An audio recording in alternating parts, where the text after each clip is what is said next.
사람을 잘 만나야 한다, 이런 말 많이 듣습니다. 어릴 때 부모님께 늘 들었던 말, 친구를 잘 사귀어야 된다 말 많이 들으셨을 거예요. 부모님들도 기도 제목을 낼 때 꼭 빠지지 않는 기도 제목 있죠. 우리 아이 좋은 친구 만나게 해주세요, 좋은 선생님 만나게 해주세요, 이런 기도 제목이 늘 있죠. 그럼 제가 좀 짓궂게 이렇게 반응하기도 합니다. 자녀가 좋은 친구가 되면 됩니다. 네, 이렇게 얘기하기도 하지요. 그만큼 사람을 만나는 것이 우리의 삶에 영향을 많이 준다는 뜻인데요. 특별히 그 중에서도 내 삶에 영향을 주는 그 한 사람이 꼭 우리의 삶에 있기 마련입니다. 긍정적이든 부정적이든 내 인생에 결정적인 영향을 주는 그 한 사람이 꼭 있어요. 오늘 본문 말씀도 그런 내용입니다. 오늘 본문은 기독교 역사 속에서 논쟁이 굉장히 많았던 내용을 포함하고 있어요. 그 핵심 주제가 뭐냐면 원죄입니다. 그럼 원죄가 무엇일까? 12절 말씀에 설명하고 있는데요, 같이 합독하겠습니다. 그러므로 한 사람으로 말미암아 죄가 세상에 들어오고 죄로 말미암아 사망이 들어왔나니 이와 같이 모든 사람이 죄를 지었으므로 사망이 모든 사람에게 이르러느니라. 네. 원죄는 영어로 original sin, 즉 근원적인 죄, 이런 뜻인데요. 독일어로 보니까 에rbsünde라고 하는데 그 의미를 좀 추적해 보면 유전된 죄, 물려받은 죄, 이런 뜻을 갖고 있어요. 왜 이런 표현을 사용했는지 우리가 잘 아는 대로 창세기 3장의 아담의 이야기가 그 이유가 되는데요. 하나님께서 에덴 동산을 만드셨어요. 그리고 그 안에 인류를 대표하는 아담을 두셨습니다. 그리고 에덴 동산을 잘 경영하도록 맡기셨어요. 그런데 하나님께서 에덴 동산 중앙에 선악을 알게 하는 나무까지 두셨습니다. 그리고 아담에게 다른 건 다 먹어도 이 나무 열매는 먹지 말라고 명령하셨어요.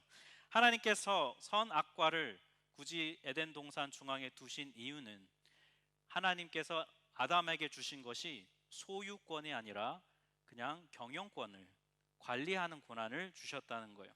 그걸 명확하게 하시기 위해 하나님은 선악을 알게 하는 나무를 두셨습니다.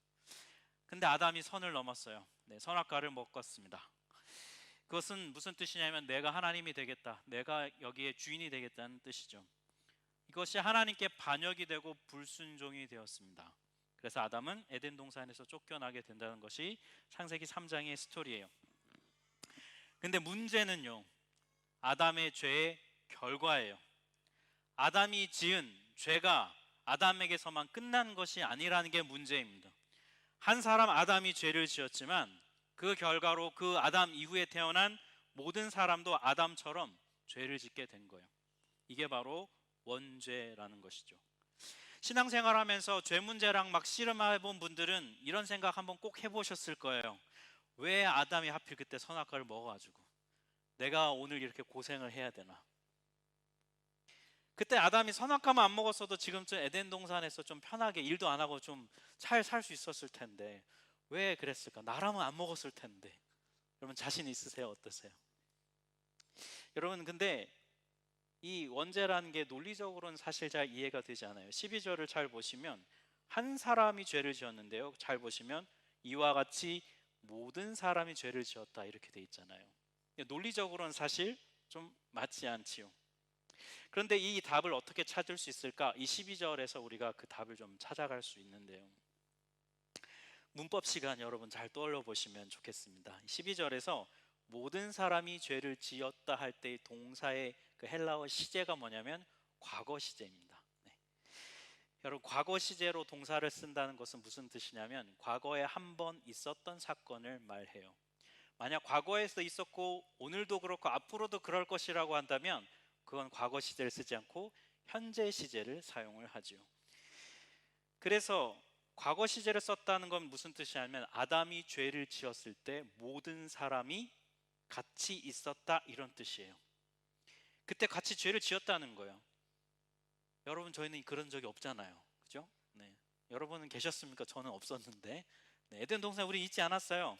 그래서 이 구절을 어떻게 해석할까? 신학자들이 많은 고민을 하고 씨름을 했는데 결국 이렇게 해석을 해가려고 해요.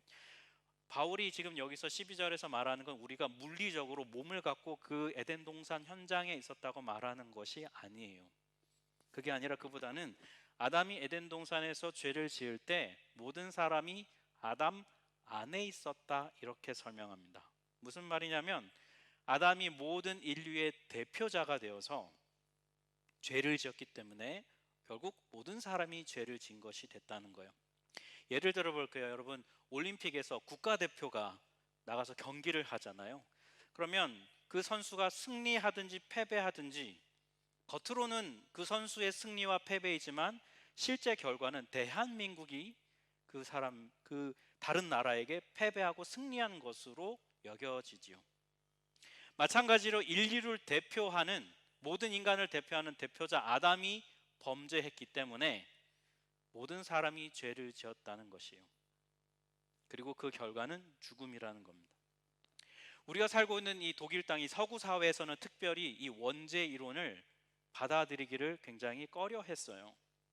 왜냐하면 특별히 두 가지 이 생각의 흐름 때문에 거부했는데요. 첫 번째는 18세기에 유행했던 계몽주의 사상 때문이에요. 계몽주의가 뭡니까? 중세 시대에 신학을 최고의 학문으로 놓고 인간의 이성을 억눌렀던, 그래서 암흑기라 불렸던 시기를 지나서 인간의 이성이 모든 것을 이루고 인간의 이성의 위대함을 찬양했던 그 계몽주의 18세기 시대에 이 원죄론은 많은 비판을 받았어요.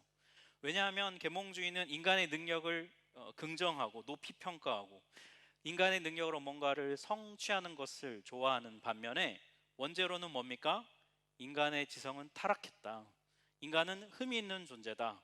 태어날 때부터 그렇다라고 말하니까 이 계몽주의는 원죄론을 받아들일 수가 없었어요. 또 한 가지 무슨 사상이 이 원죄론을 싫어하냐면 개인주의예요. 오늘날에도 원죄론이 비판을 받고 있는 이유는 이 개인주의 때문입니다. 개인주의가 뭡니까? 여러분, 내가 원하는 것, 그건 남이 나를 방해하면 안 되고 나 또한 다른 사람에게 피해 주지 않고 방해하지 않으면서 그냥 서로가 서로를 잘 존중하며 살아가는 삶의 태도가 개인주의예요. 그러다 보니까 내가 잘못한 건 내가 책임지지만 다른 사람이 잘못했는데 그걸 왜 내가 책임져야 되냐는 생각을 갖는 게 개인주의거든요. 나에게 피해가 돌아오는 걸 받아들이고 싶어 하지 않아요. 그러다 보니 이 선악과 이 원죄 이론, 죄를 지은 건 아담인데 왜 내가 그 결과를 책임져야 되냐, 이걸 받아들이기가 어려운 것이죠. 하지만 여러분, 이 계몽주의나 개인주의로 이 원죄론을 이해하는 것은 성경의 큰 흐름으로 비추어 볼 때 올바른 관점이 될 수가 없어요. 왜냐하면 성경은 우선 인간이 이성으로 모든 문제를 다 해결할 수 있다는 그것에 대해서 인정하지 않습니다. 또한 성경은 우리 인간이 각자 홀로 독립된 존재로 살아가지만 서로 영향을 주고받지 않을 수 없는 존재라고 말해요. 계몽주의나 개인주의가 아니더라도 여러분, 굳이 성경이 아니더라도 우린 삶에서 이걸 알 수 있어요. 코로나 팬데믹을 보시면 여러분 알 수 있지 않습니까? 피해를 안 주고 싶어서 철저하게 여러분 개인주의를 잘 지켰다면 온 세상의 팬데믹이 가진 않았겠죠, 여러분. 그죠? 불가피하게 우리는 그렇게 영향을 주고받을 수밖에 없는 거예요. 여러분, 구약 성경을 보잖아요. 구약 성경을 보면 구약 성경에서 구원을 이야기할 때는 한 개인의 구원을 말하는 게 아니라 하나님의 백성인 공동체 이스라엘의 구원을 말하고 있어요. 그리고 신약 성경도 보면 영접은 나 개인이 하는 것 같지만 결국 신약 성경 전체에서 말하는 구원은 하나님 나라의 한 백성으로서의 구원으로서 공동체적 구원을 이루어가는 것을 말하고 있습니다. 그래서 여러분, 뭘 말씀드리려는 거냐면 이 원죄라고 하는 이 개념을 성경적으로 잘 이해하려면, 즉 죄는 아담이 지었지만 그 결과는 우리 모두에게 다 온다라고 하는 것을 받아들이는, 그것을 이해하는 성경의 방법이 뭐냐면 연합이라고 하는 개념이에요. 팀 켈러 목사님이라는 유명한 분이 지금 고인이 되셨는데요, 이런 이야기를 하셨어요. 여러분, 앞에 PPT 있을 텐데요, 같이 한번 읽어보겠습니다. 연합이란, 나오나요? 없나요? 네, 됐습니다. 자, 시작. 연합이란 다른 사람의 성취가 나의 성취가 되고 다른 사람의 실패가 나의 실패가 되는 관계를 정당하다고 여기는 개념. 네. 이게 연합의 개념이에요. 그러니까 예를 들어 여러분, 자녀가 옆집에 가서 뭘 막 부셨어요. 그러면 누가 가서 사과합니까? 네, 부모님이 가서 사과하잖아요. 죄송합니다. 제가 애를 잘 돌봤어야 되는데. 뭐 이런 분 없잖아. 자녀가 막 5살짜리 뿌시면 네가 가서 사과해라. 너와 난 별개야. 쟤는 네가 줬으니까 네가 회개하고 와야지. 네가 책임지고, 이런 분은 없잖아요. 그죠? 네. 연합이라는 게 이런 개념인 거예요. 그래서요, 이 연합이라고 하는 건 반드시 뭘 얘기하냐면 대표성의 개념을 말해요. 오늘 조금 어려운 얘기일 수 있는데, 네. 대표자의 행동과 말, 그 결과에 따라 거기에 속한 모든 사람들, 그 공동체가 다 함께 책임지는 것을 말해요. 그래서 신학자들은 이걸 가리켜 이렇게 표현합니다. 언약적 대표성. 이런 조금 어려운 말로 설명을 해요. 이게 무슨 뜻이냐면, 언약 관계를 맺은 그 관계 속에서는 다른 누군가를 대표하는 그 존재가 있다는 거예요. 그래서 신학자들은 아담의 원죄 이론을 이 언약적 대표성으로 이해하는 거예요.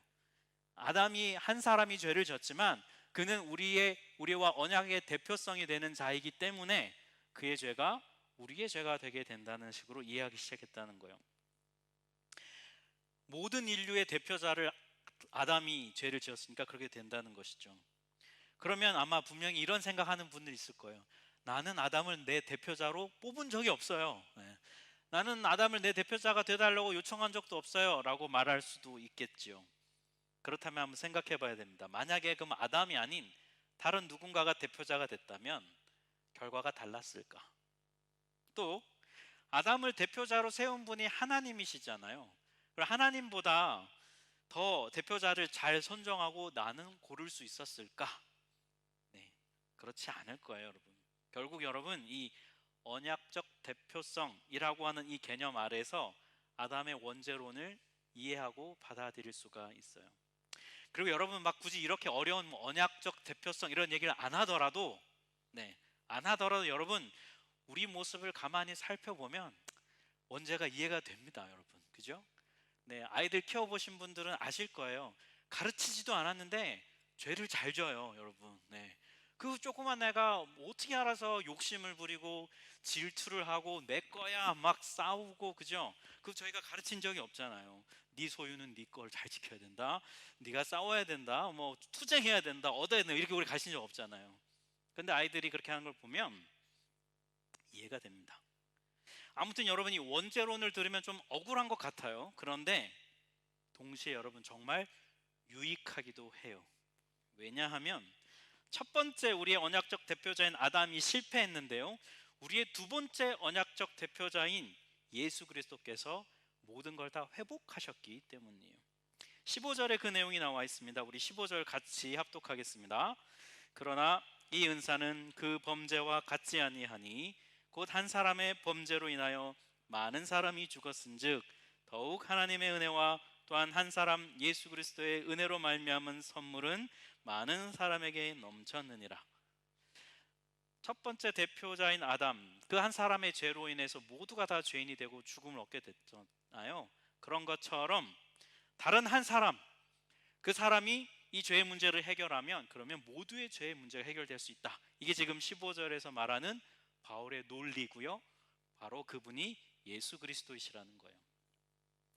하나님은 아담의 범죄로 인한 결과를 다시 회복할 수 있는 길을 여셨습니다. 그래서 두 번째 아담이신 예수를 어떻게 이 땅에 보내셨냐면 완전한 인간으로 보내신 거예요. 우리의 대표자가 되셔야 하기 때문에. 그래서 첫 번째 아담과 두 번째 아담이신 예수 그리스도, 이 둘 모두 우리의 언약적 대표자이신데 행동과 결과가 다르다는 거예요. 그걸 구체적으로 바울이 이제 이어서 18절부터 막 설명합니다. 18절을 보면 한 범죄로 많은 사람이 정죄 이른 것 같이 한 의로운 행위로 말미암아 많은 사람이 의롭다 하심을 받아서 생명에 이르렀다. 첫 번째 아담이 불순종해가지고 죄를 지어서 죽음이라는 심판을 갖고 왔어요. 그런데 두 번째 아담이신 예수님께서는 십자가에서 죽기까지 순종하셨습니다. 그래서 우리에게 의로움이라는 통해 생명을 주셨어요. 그 결과는 17절, 한 사람의 범죄로 말미암아 사망이 그 한 사람을 통하여 왕노릇하였은즉 더욱 은혜와 의의 선물을 넘치게 받는 자들은 한 분 예수 그리스도를 통하여 생명 안에서 왕노릇하리로다. 이게 무슨 말이냐면 아담이 범죄해서 우리가 죄의 노예가 됐어요. 죄의 지배 아래 놓이게 됐어요. 죄로부터 벗어날 수가 없게 됐습니다. 그런데 예수 그리스도의 십자가를 통해 우리는 생명 안에서 왕노릇한다. 이게 무슨 말이냐면 죄의 노예에서 벗어난 그냥 자유인이 된 그 정도가 아니라는 거예요. 생명을 주고 나누는 하나님 나라의 다스리는 자가 됐다. 여러분, 이 다스린다는 것은, 왕노릇한다는 건 무슨 뜻이냐면 창세기 1장에서 하나님이 처음 아담을 만드시면서 다스려라 라고 했던, 경영해라 라고 했던 그 모습을 회복시켜 주셨다는 뜻이에요. 그래서 여러분, 결론은 19절이에요. 제가 막 설명했지만 결국 이 19절이 중요한 거죠. 합독하겠습니다. 한 사람이 순종하지 아니함으로 많은 사람이 죄인 된 것 같이 한 사람이 순종하심으로 많은 사람이 의인이 되리라. 네. 자, 여기까지를 보면 여러분, 우리는 이제 이런 결론을 내릴 수 있어요. 언약적 대표성이라고 하는 이것은 결국 뭐가 중요하냐면 연합이 중요하다는 거예요. 내가 누구와 연합하는가, 이것이 중요하다는 거예요. 내가 첫 번째 아담과 연합하느냐 아니면 두 번째 아담과 연합하느냐에 따라서 내가 누구인지, 내 삶에 어떤 일이 벌어지는지가 결정된다는 것이죠. 존 스토트 목사님이란 분이 이 연합에 대해서 이렇게 설명을 했어요. 따라서 이제 우리가 정죄받았는지 아니면 의롭게 되었는지, 영적으로 살아있는지 아니면 죽었는지의 여부는 우리가 어떤 인간에게 속하였는가에 달려있다. 우리가 여전히 아담에 의해 시작된 옛 인간에 속했는지 아니면 그리스도에 의해 계시된 새 인간에 속했는지가 우리가 누구인지를 말해준다. 즉, 누구와 연합하는가가 나의 정체성을 결정하게 된다는 거예요. 그래서 여러분, 바울의 서신서를 읽어보잖아요. 그러면 정말 많이 반복해서 나오는 한 가지 표현이 있습니다. 그게 뭐냐면 바로 in Christ, 그리스도 안에서라는 표현이에요. 나는 온전하지 않습니다. 여러분, 나는 마음으로 여전히 죄를 지어요. 행동으로도 그렇습니다. 실수하고 여전히 넘어져요. 그럼에도 불구하고 내가 그리스도 안에 있으면, 그리스도와 연합하면, 그러면 예수님의 십자가의 죽음과 부활이 그것이 나의 것이 된다는 것이죠. 바울은 이거를 깨달았던 거예요. 그래서 여러분, 오늘 본문에서 말하는 결국 중요한 핵심은 뭐냐면 예수님과 연합하는 것, 두 번째 아담이신 예수 그리스도와 연합하는 것이 내가 사는 길이다, 그것이 생명의 길이다, 그거를 말해주고 싶은 거예요. 그렇다면 여러분, 예수님과 연합하는 삶을 산다는 것은 구체적으로 어떻게 사는 것일까요? 저는 두 가지를 오늘 여러분께 말씀을 드리고 싶어요. 첫 번째로, 예수님과 연합한다는 것은 예수님과 정말 연합했다는 걸 믿는 것을 말해요. 갈라디아서 2장 20절 말씀인데 우리 한번 한 목소리로 합독하겠습니다. 내가 그리스도와 함께 십자가에 못 박혔나니 그런즉 이제는 내가 사는 것이 아니요 오직 내 안에 그리스도께서 사시는 것이라. 이제 내가 육체 가운데 사는 것은 나를 사랑하사 나를 위하여 자기 자신을 버리신 하나님의 아들을 믿는 믿음 안에서 사는 것이라. 바울은 우리가 예수님을 영접하면 이전에 나는 예수님과 함께 죽고 이제는 내 안에 예수님과 함께 살아가게 된다는 거예요. 그리고 그것을 믿는 삶, 정말 이렇게 됐다는 걸 믿는 삶, 이게 바로 예수님과 연합한 삶의 시작이라는 거예요. 여러분, 이 진리를 정말 믿으십니까? 네. 많은 그리스도인들이요, 이 진리를 마음으로 진짜 믿지를 못해요. 왜냐하면 내 행동을 내가 아니까, 내 진짜 모습을 내가 아니까. 행위가 아니라 믿음으로 구원받는다, 아멘 해놓고 뒤돌아서서 내 삶의 모습을 보면서 자기 자신이 이 진리 가운데 반응하지를 못해요. 사랑하는 성도 여러분, 예수님의 십자가는 나의 죄의 문제를 해결할 만큼 충분한 능력이 있습니다. 예수님을 믿고 영접하면 예수님은 나를 죄로부터 벗어나게 해서 충분히 하나님의 나라의 백성으로 살게 하실 수 있는 능력이 있으세요. 예수님 한 분이면 충분합니다. 근데 문제는 우리가 이걸 정말 믿지 못한다는 거예요. 이거를 믿으면서도 내 스스로 의로워지기 위해서 자꾸 믿음 외에 다른 걸 추가해서 의로워지려고 해요. 과거에 어떤 큰 죄를 지었던 한 성도님이 계셨어요. 근데 그분이 예수님을 믿고 영접했어요. 그런데 마음에는 자기 자신에 대한 그 정죄감, 나 자신에 대한 죄책감에 끊임없이 시달리는 거예요. 아무리 예수님께서 십자가에서 나의 그 죄를 해결했다고 교회에서 믿고 선포하고 해도 마음으로 받아들여지지가 않는 거예요. 죄는 내가 졌는데 예수님이 십자가에서 죽은 그게 어떻게 이렇게 해결될 수 있는가? 이게 도저히 잘 받아들여지지가 않았던 거예요. 그래서 신앙생활을 하지만 열심히 봉사하고 열심히 섬겼어요. 그 핵심적인 이유가 뭐냐면 죄책감을 조금이라도 떨쳐버리려고. 조금이나마 내가 이렇게 하면 내 죄가 좀 작아지지 않을까, 이런 마음 때문에. 여러분, 이건 틀린 거예요. 우리의 지난 죄는 예수님의 십자가로 충분히 다 해결이 됩니다. 여러분, 이거를 믿어야 해요. 언약적 대표성을 지니신 예수께서 그 일을 행하셨기 때문에 우리는 믿음으로 이 진리를 받아들이는 거예요. 그리고 그 다음이 중요한 거예요, 여러분.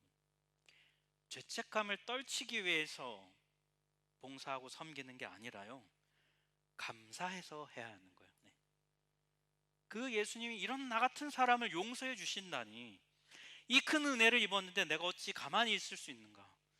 감사와 사랑으로 그 일을 하는 것이죠. 이게 복음을 믿는 자의 삶이고요, 이게 바로 구원받은 자의 삶이에요. 하나님은 예수 그리스도 안에서 나를 받아들여 주셨습니다. 나를 용납해 주셨고 지금도 그러시고 앞으로도 영원히 그러실 거예요. 내가 예수 그리스도 안에 있기만 하면. 이 진리를 굳게 믿으십시오. 네. 이 진리를 붙들고 이 복을 누리는 여러분 되시길 축복합니다. 두 번째로, 예수님과 연합하여 산다는 것은 공동체와 함께 사는 거예요. 에베소서 2장 19절 새 번역본에 보면 이렇게 되어 있어요. 그러므로 이제 여러분은 외국 사람이나 나그네가 아니요 성도들과 함께 시민이며 하나님의 가족입니다. 언약적 대표자인 예수님으로 인해서 우리는 하나님을 아버지라 부를 수 있게 됐어요. 그리고 그분의 자녀들이 됐습니다. 그러니까 우리 이 자리에 있는 우리 모두가, 그러니 우리는 서로 가족인 거예요.